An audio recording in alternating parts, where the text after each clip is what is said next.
ನಮ್ಮನ್ನ ಅವ್ರ ತುಂಬ ಇಷ್ಟ ಅಂತಂದ್ರೆ ನಾವೇನ್ ಮಾಡ್ತೀವಿ, ಎಷ್ಟೋ ಕಷ್ಟವಾದ ಚಿಂತೆಯಿಂದ ಅವ್ರಿಗೆ ನಾವೇನ್ ಮಾಡ್ತೀವಿ, ಸಹಾಯ ಮಾಡೋದು, ಪ್ರೀತಿ ಮಾಡೋದು, ಏನ್ ಬೇಕು ಏನ್ ಬೇಡ ಎಲ್ಲವನ್ನ ಏನ್ ಮಾಡ್ತೇವೆ, ಮಾಡ್ಲಿಕ್ಕೆ ಮುಂದೆ ಹೋಗ್ತೀವಿ. ಯಾಕಂದ್ರೆ ಅವರಿಗೆ ನಮ್ಮ ಮೇಲೆ ಪ್ರೀತಿ ಅಲ್ವಾ.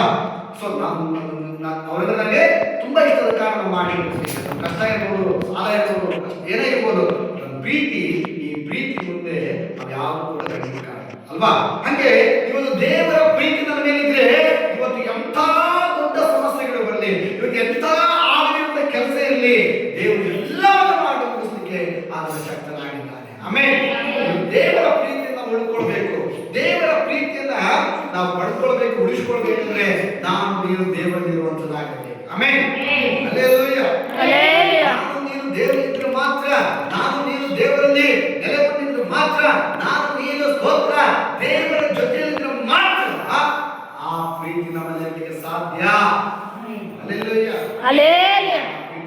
ಸಾಧ್ಯವಿಲ್ಲ. ದೇವರ ಮಗುವೆ, ಅನ್ಯ ಭಾಷೆ ಮಾತಾಡೋದ್ರ ಮೂಲಕವಾಗಿ ನೀನು ದೇವರ ಪ್ರೀತಿಯಲ್ಲಿರುವಂತವಾಗಿದೆಯಾ?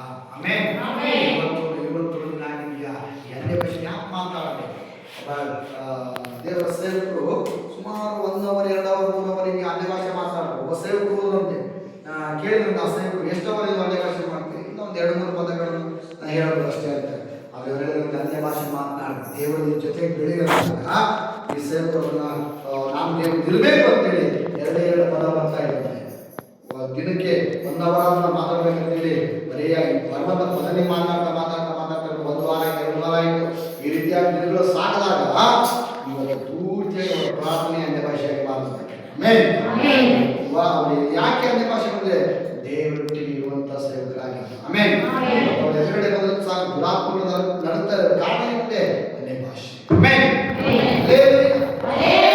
ದೇವರಲ್ಲಿ ನಿನ್ನ ಬಲಗೊಳಿಸುತ್ತೆ, ದೇವರಲ್ಲಿ ನಿನ್ನ ನಿಲ್ಲಿಸುತ್ತೆ, ದೇವರೊಟ್ಟಿಗೆ ನಿಂತೀಯ, ನಿನ್ನ ದೌರ್ಬಲ್ಯದಲ್ಲಿ ಸಹಿತ ಸ್ತೋತ್ರ ದೇವರದಿಂದ ಸಹಾಯ ಮಾಡುತ್ತಾನೆ. ದೇವರ ಪ್ರೀತಿ ನಿನ್ನಲ್ಲಿರುತ್ತದೆ, ದೇವರ ಜ್ಞಾನವನ್ನು ನಡೆಸುತ್ತೆ. ಆಮೇಲೆ ಅದಕ್ಕೋಸ್ಕರ ನಿನ್ನ ನಂಬಿಕೆಯೂ ಕೂಡ ನಿನ್ನನ್ನು ಬಲಪಡಿಸುತ್ತೆ, ಆತ್ಮಕ್ಕೂ ಬಲ ಕೊಡುತ್ತದೆ. ಅದಕ್ಕೋಸ್ಕರ ನಿನ್ನ ಭಾಷೆ ಮಾತನಾಡುತ್ತೆ. ಅನೇಕರು ಹೇಳ್ತಾರಪ್ಪ, ಅನೇಕರು ಹೇಳ್ತಾರೆ ನೋಡಿ, ಬೇರೆ ಬೇರೆ ಬೇರೆ ಚರ್ಚೆಗಳಲ್ಲಿ ಅವ್ರು ಅನ್ಯ ಭಾಷೆನೇ ಮಾತಾಡಬಾರ್ದು ಅಂತ ಹೇಳ್ತಾರೆ. ಯಾಕೆ ಅನ್ಯ ಭಾಷೆ ಮಾತಾಡಬೇಕಂತ ಸತ್ಯವಿದೆ ಹೇಳ್ತಾರೆ. ಆಮೇಲೆ ಅನ್ಯ ಭಾಷೆ ಮಾತಾಡಿ ದೇವರಲ್ಲಿ ನಾವು ಏನಾಗಬೇಕು, ಆತನ ಸಂಪರ್ಕವನ್ನು ಬೆಳೆಸಿಕೊಳ್ಬೇಕು, ಆತನ ಸಂಬಂಧನ ಬೆಳೆಸಿಕೊಂಡಾಗ ಮಾತ್ರ, ಗಟ್ಟಿಯಾಗಿದ್ದಾಗ ಮಾತ್ರ ನಾವು ನೀನು ದೇವರಲ್ಲಿ ನೆಲೆಗೊಳ್ಳಬೇಕು ಸಾಧ್ಯ. ಆಮೇಲೆ ದೇವರು ವಾಕ್ಯ ನಾಶ ಮಾಡಿ ಎಲ್ಲರ ಅನ್ಯ ಭಾಷೆಯಲ್ಲಿ ಬೆಳೀರಿ, ದೇವರ ವಾಕ್ಯ ನಾಶ ಮಾಡಿ.